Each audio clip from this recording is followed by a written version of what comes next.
are talking about square root.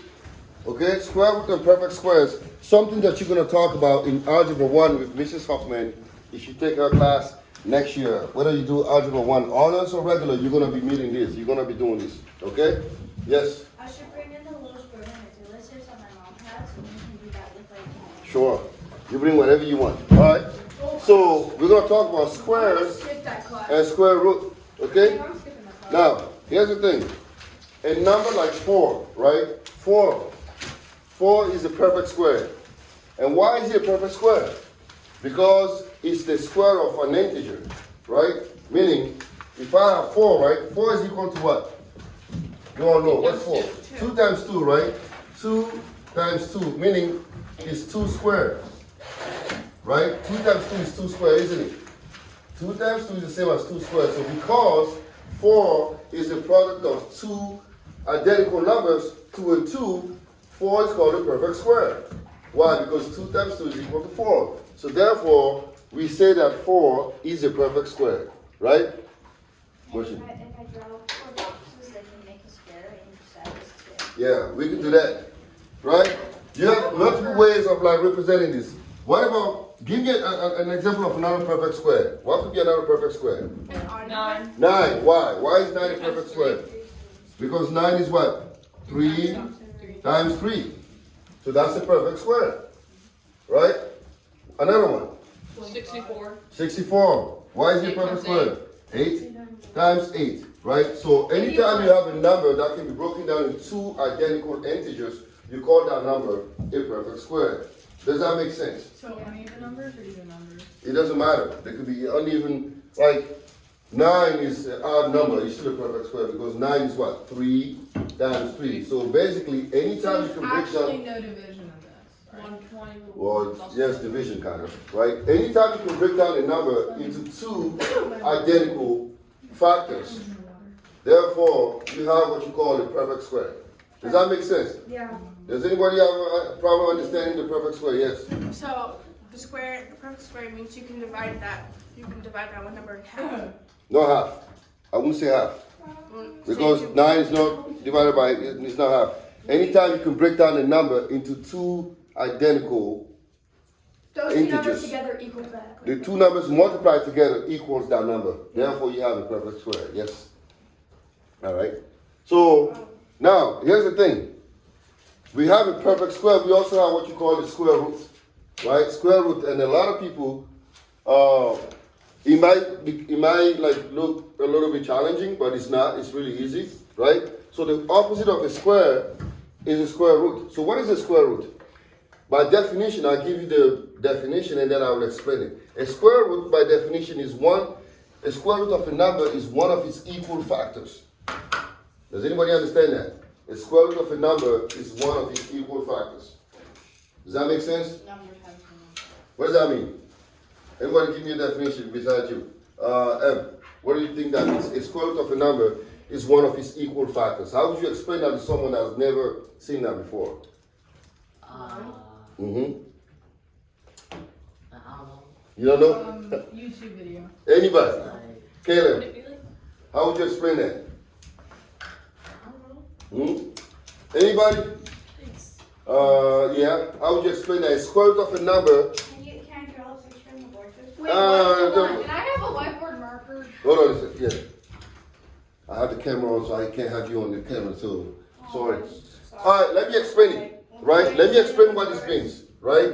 A square root of a number is one of its equal factors. It means that, in other words, what number multiplied by itself leads to that number. Right? So what number multiplied by itself leads to 4?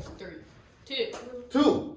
What number multiplied by itself leads to 9? 3. What number multiplied by itself leads to 16? 4. 4. So that's the square root of a number. So the notation is this, a symbol is this here, right? Now, I basically say now you are birthed into like higher math, right? You've never seen this before, and people write this and you go, what is this? Whoa, it's nothing. It's square root, right? So square root of 4 we say therefore is what? 2. Because square root of 4 is what number multiplied by itself twice gives you 4? 2. So square root of 4 will be 2. Yes, you had your hand up. So the definition is a number multiplied by itself is.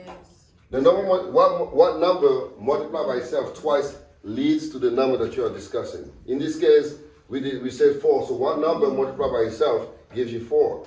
2. So therefore, square root of 4 is 2. Right? So now let me give you some example here. We have a bunch on the board. So what's square root of 9? 3, right? So square root of 9 will be 3. What's square root of 16? 4.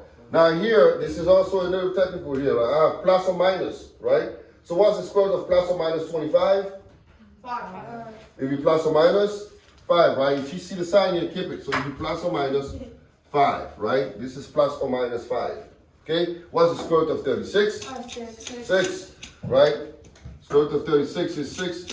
What is the negative square root of 64? Negative. Negative what? 8. Now I will try to see if you can figure this out. What's the square root of negative 81? Negative 9. Haha, can be done. 9. Cannot be done. You know why?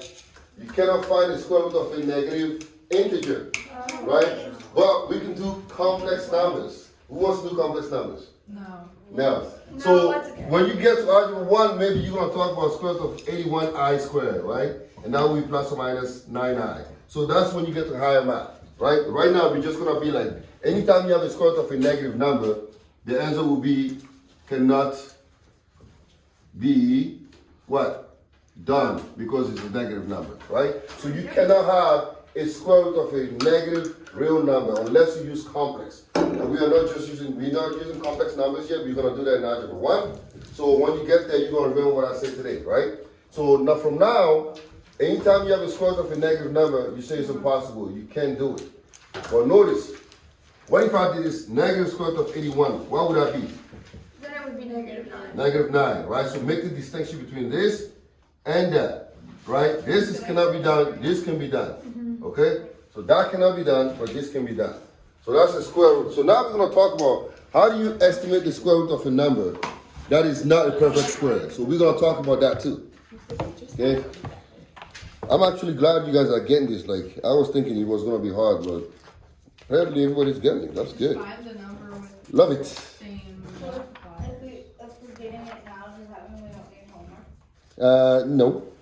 like Not a chance. Actually, we're 24 Buster. hours away from Wednesday, so you're not allowed to do it. Give me 4 hours left. They need papers. Actually, a little less. No, a little less. 16 hours. Mm. Oh my god. how many hours to My back. Wait, why is there a plus and minus sign by It's like the plus. All right. So let's say, now let me ask you a question. All right. So let's do something. We're going to talk about estimating the square root of a non-perfect square, right? So what if I wanted to find the square root of 33? What do you think is challenging about this here? Square root of 33. There's not a square. It's not a perfect square. Pay attention here. Hey. Pay attention here. Y'all need to pay attention. Right? Square root of 33. So the first thing you see is this. 33 is not a perfect square. Right? It's not a perfect square. So how would you estimate it? So what would you do here? What would you do? Do something to it to make it. We can't make it a perfect square, but we can find some numbers that 33 is in between. Yes? Use decimals. That we can use decimals, right? We can use our calculator, but we're gonna try to see if we can estimate it, right? So we can say that what is the closest perfect square to 33 on both sides, either less or more, yeah? Wait, but Mrs. Swami, can't we just do 11 square root of 3? I mean, No. the power of 3. No, you can't. Because 33 can never be broken down into two not equal numbers, right, Kenny? No, right? But find two numbers that are enclosing 33, that are closer to 33 on the lower side and the higher side. What's the closest perfect square to 33? On the lower side? 32. No. 30, No. Keep thinking. 25. 25, right? And what's the closest perfect square to 33 on the higher side? 36, right? So therefore, we know that square root of 33 will be what? It will be between square root of 25 and square root of 36. The value will be somewhere in between those two, right? Square root of 36, we know that it's what? 6. And square root of 25 is 5. So therefore, square root of 33, we say that it's going to be anywhere between what? 5 and 6. But it's going to be closer to 6 because 33 is closer to 36. So that's how you estimate it, right? Now, to be more precise, we just have to use our calculator. Just put square root of 33. If you have a calculator, you can just put in your calculator and that's easy.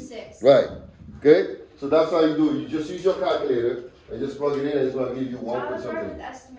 So what did you get for square root of 33? On the calculator? Yeah. 5.7, 44, 44, 56, 56, 26. 26. So you see it's closer to what? 6. So our estimate was pretty good. We are closer to 6 than we are to 5, right? But you can use your calculator. I just wanted to show you how you do it. If you don't have a calculator, you can estimate. You say, well, it's somewhere between 5 and 6, but it's closer to 6 than it is to 5. Because 33 is closer to 6. Okay? All right. So now, we're going to work on a word problem, which you guys love a lot. Right? Word problems. Who loves word problems? I hate word problems. Why? Problems can be useful. It helps So actually, it depends on what we're learning. So sometimes math, word problems are easy, sometimes they're not. Peppa's house. What? I made a 3D model of Peppa's house.